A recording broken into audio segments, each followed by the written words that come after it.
In early 15th century France, where Joan of Arc lived, diet varied greatly by region and social class. The food culture of the time bore typical characteristics of medieval Europe,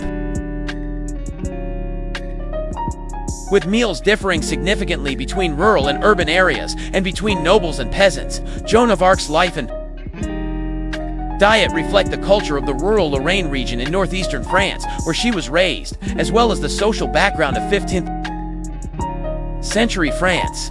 Joan's life was simple, but in the background lay the daily reality of a peasant of that time. In the era when Joan of Arc lived, religious restrictions had a major influence on people's diets. Fasting, in particular, was emphasized as a symbol of faith. Due to Christian influence, there were over 100 fasting days a year, during which people were required to avoid meat and eat fish or vegetables. One of these, Lent, is the most important Christian holiday commemorating the resurrection of Christ. The preparatory period before Easter is called Lent, and since ancient times, it was considered a preparation period for candidates receiving baptism at Easter. Therefore, even believers who were already baptized strove for temperance and conversion during this period, and every Friday, restrictions avoiding meat and dairy products were imposed, allowing them to reflect on their lives. On specific days, it was common to eat only fish or vegetables, and the number of meals per day was also restricted. Joan herself likely strictly observed these restrictions as part of her prayer and devotion. The fact that she led the army while observing fasting, even on the battlefield, speaks to her mental strength. Examples of meals during fasting included fish soup. Soup made by boiling river fish was nutritious and was an easy-to-make fasting meal. There were also simple boiled vegetables, seasoned only with salt and herbs. The staple food was bread. Wealthy families ate white bread, but generally, black bread or rye bread made from lower quality wheat. It was used as a staple, and porridge made from boiled coarse grains was also widely eaten. Main vegetables included cabbage, onions, garlic, and turnips, and herbs and wild plants were also utilized. Meat as a protein source was a luxury item, mainly poultry and eggs. Eating meat seemed to be for special occasions or holidays, so beans and lentils were important protein sources. Water was rarely drunk due to hygiene issues and low alcohol. Beer or diluted wine were mainstream. There are several reasons why water at the time was considered unsanitary. In medieval Europe, sewage treatment systems were undeveloped in urban areas and villages. Excrement and garbage were thrown directly into rivers or roadsides, polluting water sources. In particular, the water in rivers and wells central to people's lives easily became unclean. Also, livestock were often kept nearby, and their excrement became a factor in contaminating water sources. Small-scale industrial activities, such as early dye works and flour mills, as well as agricultural waste, flowed into rivers. This caused the water quality to deteriorate further. The influence of weather cannot be overlooked either. When floods or droughts occurred, river water temporarily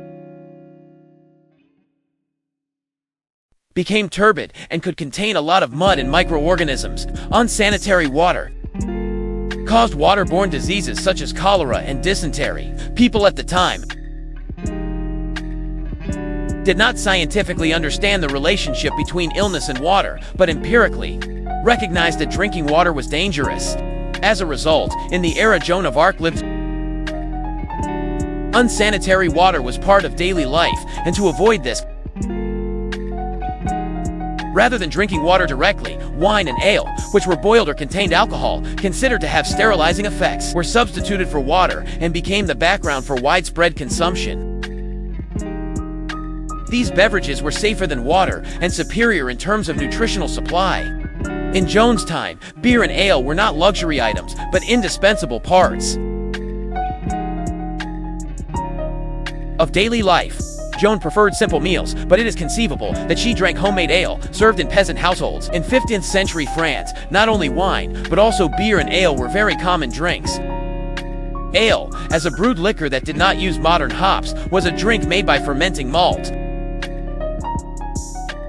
And medicinal herbs and spices were used for flavoring. Beer, a brewed liquor using hops. It was distinguished by the name beer at the time because it used hops.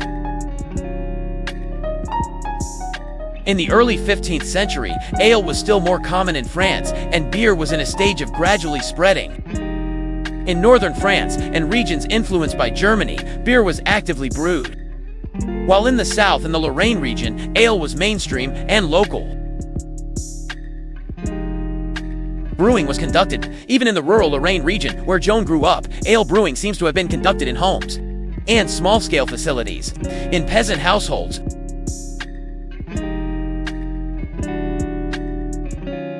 homemade ale was common and was drunk after farm work or with simple meals. Ale made at home was brewed seasonally, using mainly barley, wheat, and sometimes rye. As raw materials, since ale was difficult to preserve, it seems it was often consumed.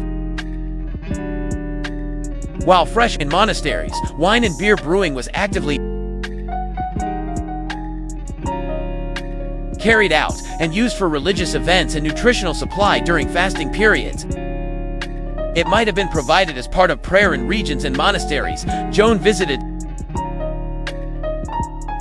Also, in the army, lightweight and preservable beer was valued. And there may have been scenes where Joan of Arc drank with soldiers. Joan also grew up in a peasant family, so it is thought she lived within a culture of avoiding unsanitary water in meals. Looking back, what was the diet of nobles and the upper class like? The meals of the upper class were lavish, and their luxury was particularly notable at banquets. White bread, considered a luxury item, was common as a staple, and meats included beef, pork, mutton, and game obtained from hunting such as deer, rabbit, and birds were consumed in large quantities. These were often salted or smoked for preservation.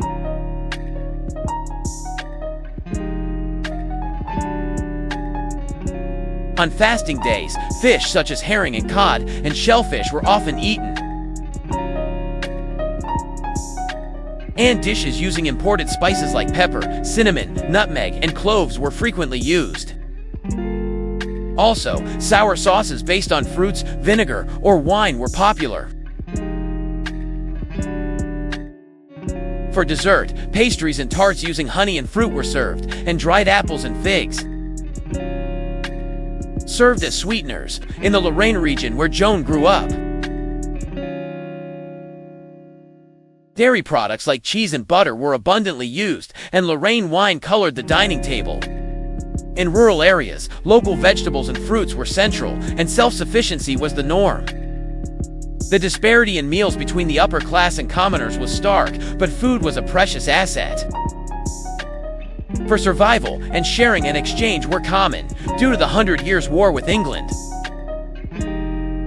Agricultural production declined, and starvation and poverty sometimes spread. Also, with looting by starving soldiers, rampant peasants were forced into harsh living conditions.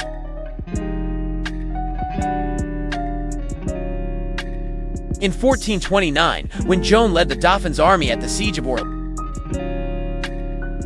the army's food also influenced her life. Soldiers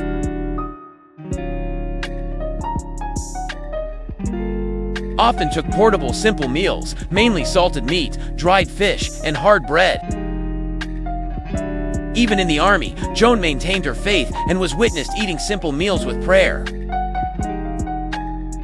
Such behavior became one factor in her raising the soldiers' morale.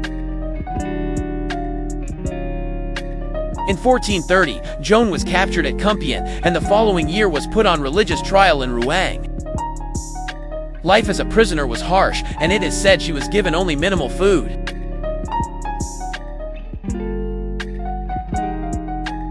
During the time she spent as a prisoner, crude bread and water may have been her main meal.